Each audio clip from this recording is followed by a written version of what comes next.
मैं डॉक्टर चतुर Singh, assistant professor, MSG college Bharatpur, Hindi साहित्य का इतिहास जो MA पूर्वार्ध में प्रथम प्रश्न पत्र के रूप में पाठ्यक्रम में निर्धारित किया गया है। आज उसके तीसरे पार्ट में मैं अपनी बात हिंदी साहित्य के इतिहास लेखन की परंपरा के संबंध में आगे बढ़ा रहा हूँ। बात मिश्र बंधु विनोद पर हो रही थी। मिश्र बंधु विनोद में लगभग 5000 कवियों का जीवन परिचय उनके कविता संग्रह के साथ मिश्र बंधुओं ने प्रस्तुत किया। ये बड़ा विशालकाय ग्रंथ है। इसमें कवियों के जीवन परिचय और उनकी कविताओं का बड़ा संकलन हमें आगे चलकर इतिहास लेखन के लिए कच्ची सामग्री या रॉ मटेरियल के रूप में महत्वपूर्ण साबित हुआ। इन्होंने अपने इतिहास ग्रंथ में हिंदी साहित्य के इतिहास को 8 से भी अधिक कालखंडों में विभाजन इसका किया, लेकिन साहित्य की प्रवृत्ति को आधार बनाकर ये नामकरण केवल अलंकृत काल का कर पाते हैं। बाकी नामकरण ये करने में सफल नहीं हुए और इन्होंने विभिन्न गद्य विधाओं पर काम करके एक महत्वपूर्ण कार्य किया। ये रॉ मटेरियल के रूप में या कह सकते हैं आधार सामग्री के रूप में यह इतिहास ग्रंथ इतना महत्वपूर्ण है कि हिंदी साहित्य के इतिहास लेखन के क्षेत्र में मील का पत्थर साबित होने वाले आचार्य रामचंद्र शुक्ल स्वयं इनके इतिहास ग्रंथ से रीतकालीन कवियों का अधिकांशतः जो जीवन परिचय लेते हैं वह इन्हीं के इतिहास ग्रंथ मिश्र बंधु विनोद से लेते हैं। तो रॉ मटेरियल के रूप में ये महत्वपूर्ण रहा। अब हिंदी साहित्य के इतिहास लेखन के क्षेत्र में एक बहुत ही प्रौढ़ इतिहासकार और बहुत ही प्रौढ़ इतिहास ग्रंथ वो लेकर सामने आते हैं। इनका नाम है आचार्य रामचंद्र शुक्ल। आचार्य रामचंद्र शुक्ल और उनके इतिहास लेखन के संदर्भ में जो प्रमुख बातें हैं, महत्वपूर्ण बिंदु हैं, वो इस प्रकार हैं। हिंदी साहित्य का व्यवस्थित इतिहास लिखने का प्रथम श्रेय आचार्य शुक्ल को जाता है। पहला व्यवस्थित और प्रौढ़ इतिहास ग्रंथ आचार्य रामचंद्र शुक्ल ने प्रस्तुत किया। इन्होंने अपना ग्रंथ विधेयवादी पद्धति में प्रस्तुत किया है और अपनी उस पद्धति के संदर्भ को बिल्कुल स्पष्ट कर दिया आरंभ में, और आरंभ से लेकर अंत तक उस पर वो बड़े व्यवस्थित ढंग से और सुचारू ढंग से चल पाए हैं। इन्होंने युगीन परिस्थितियों के संदर्भ में साहित्य के विकास क्रम की व्याख्या करने का प्रयास किया। युगीन संदर्भ यानी तत्कालीन परिस्थितियों के संदर्भ में इनकी साहित्य के इतिहास संबंधी जो प्रमुख अवधारणाएं हैं वो इस प्रकार हैं। इन्होंने अपने ग्रंथारंभ में बिल्कुल स्पष्ट कह दिया है कि प्रत्येक देश का साहित्य वहाँ की जनता की चित्तवृत्ति का संचित प्रतिबिंब होता है। जनता की चित्तवृत्ति के परिवर्तन के साथ साथ साहित्य का स्वरूप भी परिवर्तित होता चला जाता है। जनता की चित्तवृत्ति जिधर मोड़ लेती है या जिस रूप में परिवर्तित होती है, साहित्य का स्वरूप भी बहुत कुछ उसी तरह से उसी के अनुरूप परिवर्तित होता चला जाता है। जनता की चित्तवृत्ति के परिवर्तन के चलते राजनीतिक, सामाजिक तथा धार्मिक सांस्कृतिक परिस्थितियों का अवलोकन भी आवश्यक है। जनता की चित्तवृत्ति दरअसल तत्कालीन परिस्थितियों से बदलती हैं और तत्कालीन परिस्थितियों के संदर्भ में राजनीतिक परिस्थितियां हमारी क्या हैं, सामाजिक हमारी परिस्थितियां कैसी हैं, धार्मिक, सांस्कृतिक, आर्थिक परिस्थितियां हमारी कैसी हैं, उनका अच्छी तरह से अवलोकन किया जाना चाहिए और उनका अवलोकन करके चित्तवृत्तियों के संदर्भ पर पहुंचा जा सकता है।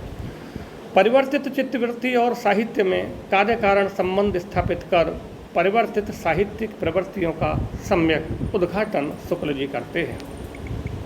यानी परिवर्तित चित्तवृत्ति और साहित्य के स्वरूप में वो सामंजस्य बिठाने का प्रयास करते हैं और इसमें वो सफल भी रहे हैं। शुक्ल ने अपने इतिहास ग्रंथ में कवियों के व्यक्तित्व का भी उद्घाटन किया है। एक बहुत महत्वपूर्ण बात जो आचार्य रामचंद्र शुक्ल के इतिहास ग्रंथ और इतिहास संबंधी मान्यता के संदर्भ में कही जा सकती है, वो महत्वपूर्ण बात है कि आचार्य शुक्ल ने कवियों के जीवन परिचय के स्थान पर उनके साहित्यिक समग्र साहित्यिक मूल्यांकन पर अधिक बल दिया।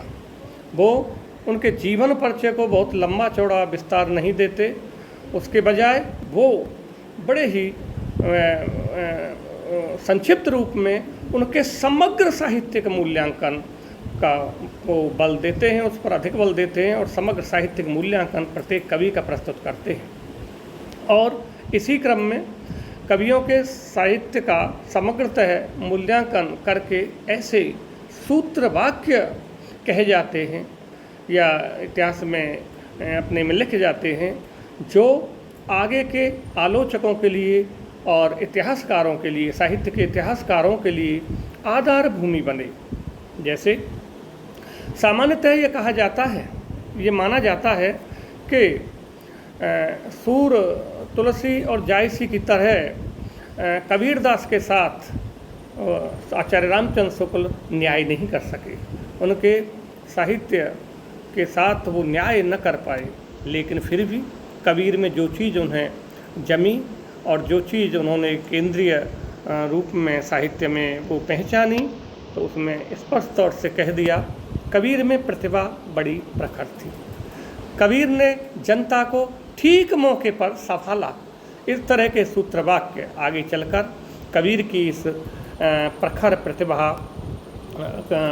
प्रतिभा और जनता को वो किस तरह संभालते हैं, मार्ग दिखाते हैं, इस संदर्भ में आचार्य हजारी प्रसाद द्विवेदी जी बात करते हैं और कबीर एक बड़े कवि के रूप में हजारी प्रसाद द्विवेदी के द्वारा स्थापित किए जाते हैं। जायसी के संदर्भ में जब वो जायसी ग्रंथावली की भूमिका में और त्रिवेणी में जो बाद में आई, जायसी के संदर्भ में वह बड़े स्पष्ट तौर से एक बात कहते हैं, एक सूत्र रूप में वाक्य कहते हैं कि हिंदू हृदय और मुसलमान हृदयों को आमने सामने करके अजन्मीपन मिटाने वालों में इन्हीं का नाम लेना पड़ेगा, जायसी का नाम लेना पड़ेगा। ये हिंदू हृदय और मुसलमान हृदयों को आमने सामने रखते हैं, दोनों के दुख दर्द और आनंद को आमने सामने रखते हैं और एक सामान्य मनुष्यता की बात करते हैं और दोनों के जो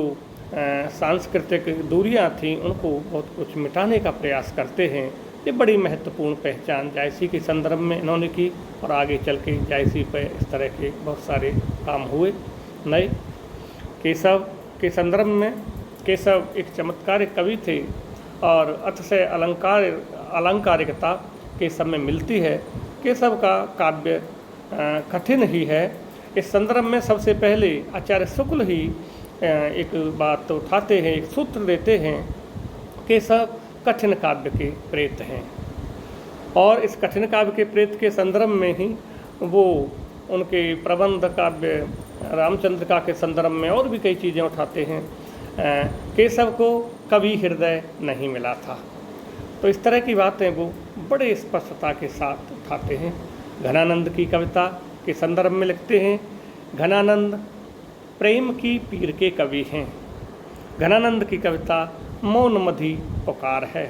तो इस तरह की बातें, हालांकि उनको छायावादी कवियों में पंत अधिक प्रिय हैं, लेकिन निराला को भी वो पहचानते हैं। अंतस्थल में निराला के अंतस्थल तक पहुँचते हैं और कह पाते हैं, निराला में बहु वस्तु स्पर्शनी प्रतिभा थी।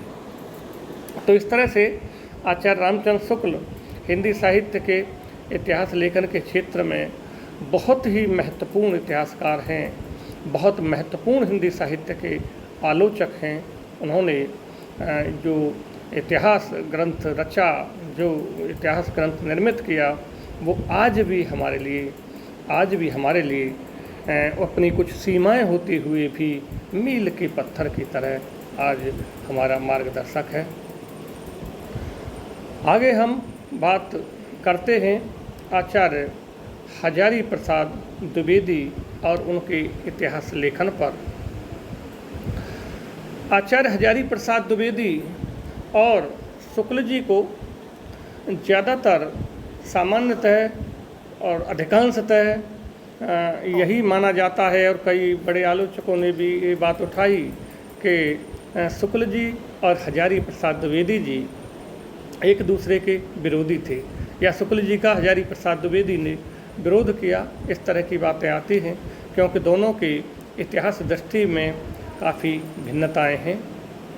आचार्य हजारी प्रसाद द्विवेदी जी ने कोई मुकम्मल इतिहास ग्रंथ तो नहीं लिखा, लेकिन भक्तिकाल के संदर्भ में, आदिकाल में, भक्तिकाल के संदर्भ में उन्होंने जो काम किया, कबीर पर काम किया, मध्यकालीन काव्य पर काम किया, हिंदी साहित्य की भूमिका के संदर्भ में, वो उन सारी जगहों से हमें ऐसे सूत्र प्राप्त हो जाते हैं कि हम उनकी एक इतिहास दृष्टि देख पाते हैं, और उस इतिहास दृष्टि को देखकर हम उनके संदर्भ में कुछ कहने की स्थिति में होती है। जहाँ पर शुक्ल जी ने युगीन परिस्थितियों पर अधिक बल दिया, वहाँ आचार्य हजारी प्रसाद द्विवेदी ने परंपरा को इतिहास लेखन का आधार बनाया। शुक्ल जी युगीन परिस्थिति पर, तत्कालीन परिस्थिति केंद्रित बात करते हैं, तो द्विवेदी जी सांस्कृतिक परंपरा का स्वाभाविक विकास कहते हैं साहित्य को। हजारी प्रसाद द्विवेदी जी ने शुक्ल जी के युग रुचिवादी दृष्टिकोण के समानांतर अपने परंपरागत दृष्टिकोण को स्थापित करके एक व्यापक और संतुलित इतिहास दर्शन की भूमिका तैयार की, और हम ये कहने की स्थिति में हो जाते हैं परंपरा और युगीन परिस्थिति के सम्यक मूल्यांकन से संतुलित इतिहास का निर्माण हो सकता है।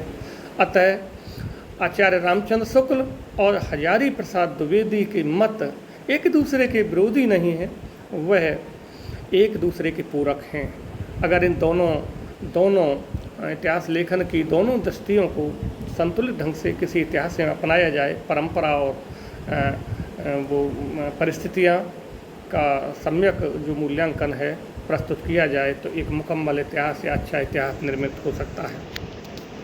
इनके बाद हिंदी साहित्य के इतिहास लेखन के क्षेत्र में द्विवेदी जी के बाद कुछ और इतिहासकार आए जिन्होंने महत्वपूर्ण काम किया और इतिहास लेखन को आगे बढ़ाया। द्विवेदी जी के बाद डॉक्टर राम कुमार वर्मा हिंदी साहित्य का आलोचनात्मक इतिहास प्रस्तुत करते हैं। Doctor Dhirendra Verma, doctor Nagendra, doctor Ramvilas Sharma आदि जो प्रमुख ऐसे विद्वान हैं जो हिंदी साहित्य के इतिहास लेखन को आगे बढ़ाने का काम करते हैं। रामविलास शर्मा को छोड़कर अन्य इतिहासकारों ने थोड़े बहुत अंतर के साथ कमोबेश आचार्य शुक्ल और द्विवेदी, आचार्य हजारी प्रसाद द्विवेदी की मान्यताओं को ही ज़्यादा प्रस्तुत किया है। रामविलास शर्मा की इतिहास दृष्टि मार्क्सवादी सिद्धांतों से प्रभावित है। इन्होंने भारतेंदु, द्विवेदी, शुक्ल के संकेतों तथा सूत्रों को आगे बढ़ाते हुए हिंदी भाषा के गठन, निर्माण और विकास का प्रामाणिक विवेचन किया। हालांकि व्यवस्थित रूप